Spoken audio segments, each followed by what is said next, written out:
beep, beep. Good morning, good evening, good afternoon, and good night when you're ever watching. Today, I got a friend of mine, Jill, who is going to be talking about Mary Bethune, how she helped young African Americans, and especially in the education space.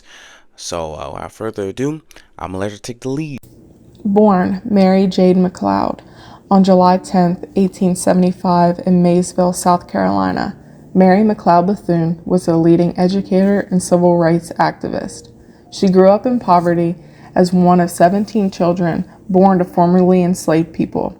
Everyone in the family worked, and many toiled the fields picking cotton. Bethune became the one and only child in her family to go to school when a missionary opened a school nearby for African American children. Traveling miles each way, she walked to school each day and did her best to share her newfound knowledge with her family. Bethune later received a scholarship to Scotia Seminary, now Barber Scotia College, a school for girls in Concord, North Carolina. After graduating from the seminary in 1893, she went to Dwight Moody Institute for Home and Foreign Missions, also known as Moody Bible Institute in Chicago.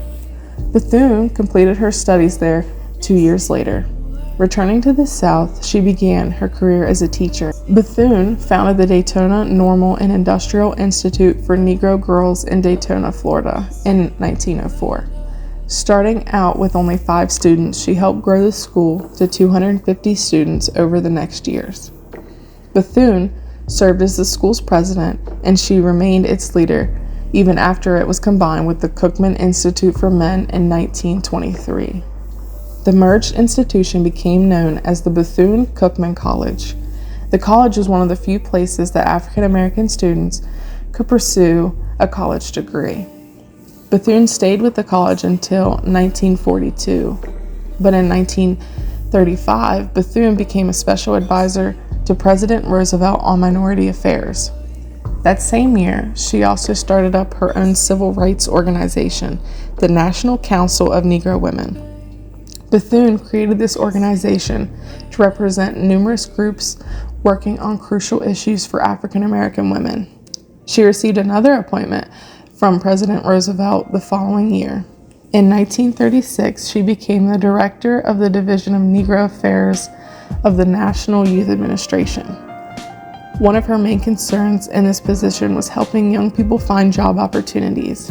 In addition to her official role in Roosevelt's administration, Bethune became a trusted friend and advisor to both the president and his wife, Eleanor Roosevelt. Eventually, returning to Florida in her retirement, Bethune passed away May 18, 1955 in Daytona, Florida. She is remembered for her work to advocate the rights of both African Americans and women. Since her passing, Bethune has been honored in many ways.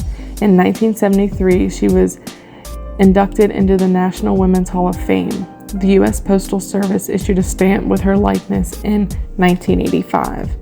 In 1994, the U.S. Park Service bought the former headquarters of NCNW. The site is now known as the Mary Mcleod Bethune Council House National Historic Site. Mary Mcleod Bethune was a trailblazing educator and civil rights activist who dedicated her life to improving the lives of African Americans. She founded the National Council of Negro Women and established the Bethune-Cookman University, providing educational opportunities for Black students when segregation was the norm. Bethune's legacy is one of resilience and determination as she fought tirelessly for equality and social justice.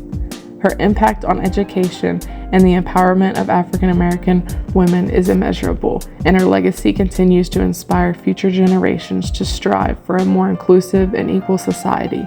Despite the challenges she faced, Bethune remained steadfast in her commitment to uplifting her community, leaving an indelible mark on American history.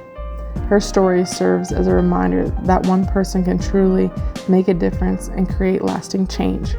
As we reflect on the life and achievements of Mary Mcleod Bethune, let us draw inspiration from her unwavering dedication and continue the work she began, ensuring that education and opportunity are accessible to all, regardless of race or gender.